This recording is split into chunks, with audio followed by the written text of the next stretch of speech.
When I was a little girl, I loved Barbie dolls. I had about 10 of them. I would look forward to my birthday every year because I knew I'd be receiving a new one. Barbie was a really integral part of my childhood. In 2010, the makers of Barbie released a picture book called I Can Be Computer Engineer Barbie, portraying all the cool and progressive things Barbie can now do. We see her on a pink laptop, naturally because girls love pink, attempting to design a game. But then she shares, I'm only creating the design ideas. I'll need Steve and Brian's help to turn it into a real game. And then she totally ruins her sister's computer by infecting it with a virus and again needs the help of the boys to rectify it. Look, I'm sure Steve and Brian are genuinely lovely guys who just want to help. And thankfully, this book has been removed from the shelves.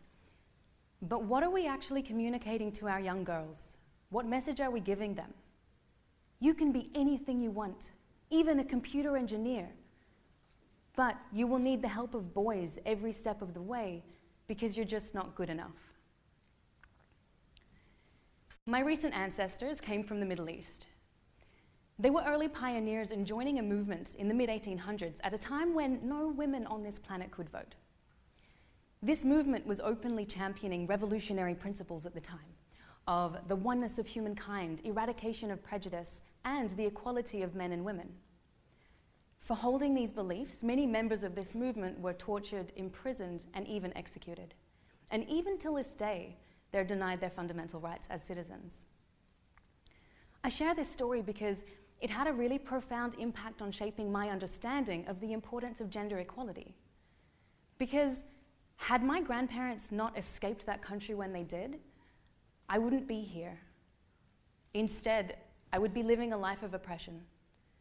I would be a second-class citizen. I would be denied my fundamental rights. But these are the stories of my past, and my awareness of what could have been has given me a deep-rooted empathy for women and the role that we play in society.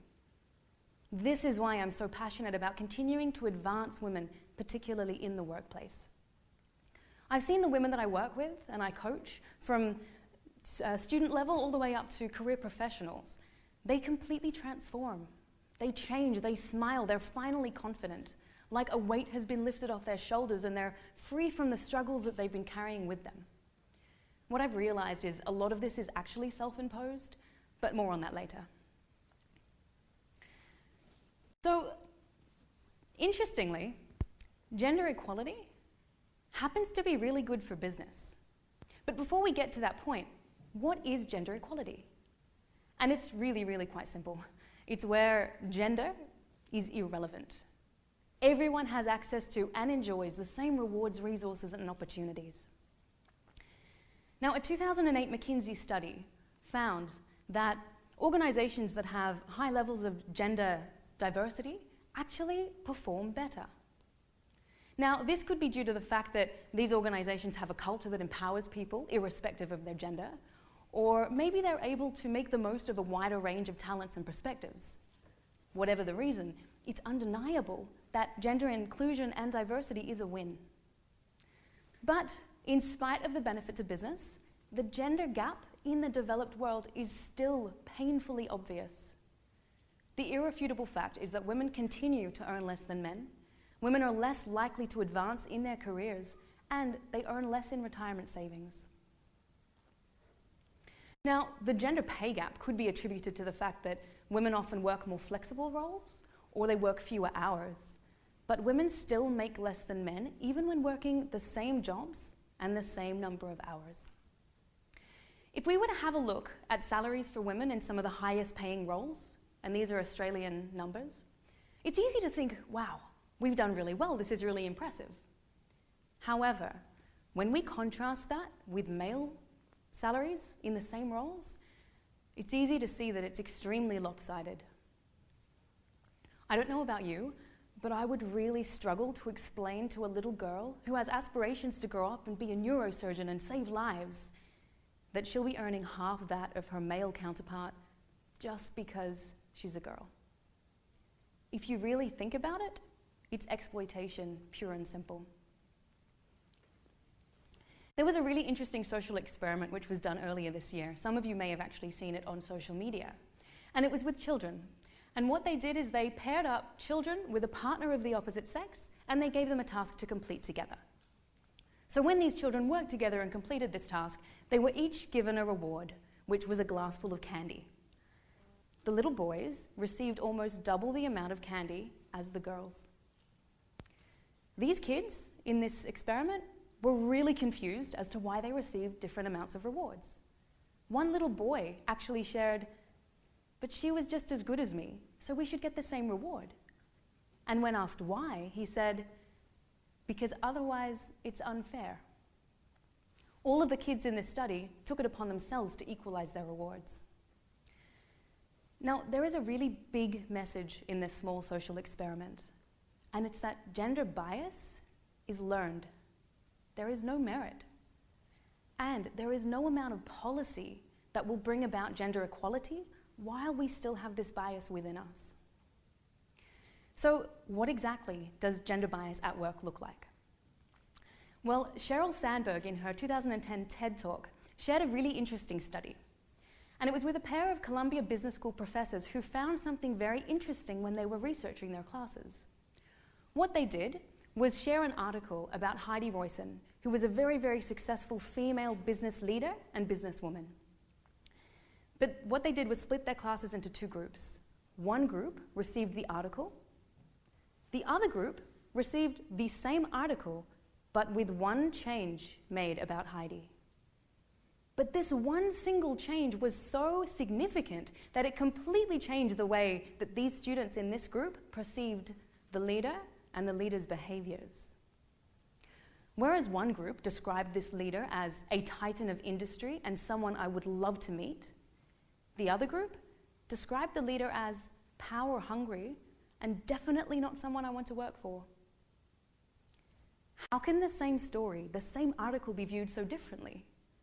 Can anyone guess what that one change was? All they did was change the name from Heidi to Howard. And it doesn't take much to guess which one was more popular. Now, the thing that I found even more interesting about this was that this gender bias was exhibited not only by the male students, but also by the female students. Now, these contradictions make it really difficult for women in particular to navigate in the world that we live in, because lurking behind this language and behind these perceptions are deep-rooted expectations about how we expect women and men to behave. Women are sensitive, nurturing, communal. They're carers, not leaders. And men are the opposite. It's a giant cliche. It sets an impossible double standard for women because we're told to lead, but not too hard. To do what men do, but not how men do it. How can we be expected to advance equality if we're denying and discouraging the very qualities that help women progress? I was catching up with a friend recently, and she was telling me that she's actually entering a bodybuilding competition, which is amazing for her. And she was sharing with me that she has a trainer that will give her 5 goals to achieve every single week. So she received a call from her trainer towards the end of one of the weeks to check in on how she was performing. And she said to him, "Oh, this week has been really hard. I haven't been able to achieve the goals.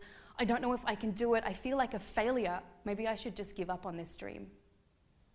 And he reviewed her results and he said, "What are you talking about? You achieved 4 out of the 5 goals that I set you, and you exceeded my expectations on all 4 of them. Why are you focusing on the one thing you didn't do?" Now, the point here is that women have a tendency to focus on what we lack, on our weaknesses, on what we don't have, rather than focusing on our strengths. It's well documented in research that if a woman sees a job advert listing 10 essential skills and she has 9 of them, she focuses on the one she doesn't have and she doesn't apply. Her male counterpart focuses on the 5 or 6 skills he has and he applies with full confidence. Who do you think gets the job? In my research into gender bias, I came across a really interesting study from 2015, and it was an international gender study where they looked at school-age children. Now, this study found that there was no difference in aptitude or ability between school-aged boys and girls. Yet, for some reason, school-aged girls consistently underperform in maths and science. The report found that differences in performance didn't stem from innate differences in ability, but from the child's confidence in their own abilities. If a child lacked confidence going into an exam, they performed badly. Now, this sounds to me very much like the Pygmalion Effect in psychology, which is a phenomenon where people have a tendency to live up to or live down to the expectations that others have about them. Women. We are nearly 4 times more likely than men to believe that we won't advance in our careers because of our gender. We are less likely than men to aspire to be a leader or a top executive, and those of us who do are significantly less likely to believe that we will become one. Just think about what these self-limiting beliefs could be doing to our chance at success. Whether some of us are unintentionally holding ourselves back, or whether it's societal expectation, these are limitations that we need to overcome now. In my experience in working with many of my female clients, a lot of them have seen significant advances in their career progression by simply recognizing some of the bias that they hold within them and their own limiting beliefs. So, the next logical question is, how can we actually create equality? Well, there are 3 things. First, we need to paint the pink elephant purple. We need to raise our collective consciousness about this issue of gender bias. We need to pay closer attention to gender representation in the workplace because often it's the ignored elephant in the room. If you see something that isn't right, call it out. I was recently giving a talk on women's empowerment, and at the end of the talk, the only man attending came to me, and after thanking me, he said, "Do you realize that all 10 of the quotes that you used in your presentation were from men?" Now, I had no idea that I had unintentionally silenced the voice of women in my presentation. But it made me realize how easy it is to let our awareness slip and become a part of the problem. But importantly here, awareness alone is not enough. Just having awareness of bias can actually backfire. Recent research tells us that when we become aware that we have a bias and that other people have it too, it can actually serve to habituate it. You can become less uneasy about it. The 2006 Australian of the Year and former Lieutenant General David Morrison said, "The standard you walk past is the standard you accept." So don't just point out the pink elephant. Speak out. Don't just walk by. Do something. We all have to tackle this together. Second, there is a gendered bubble of contradiction. We need to pop it.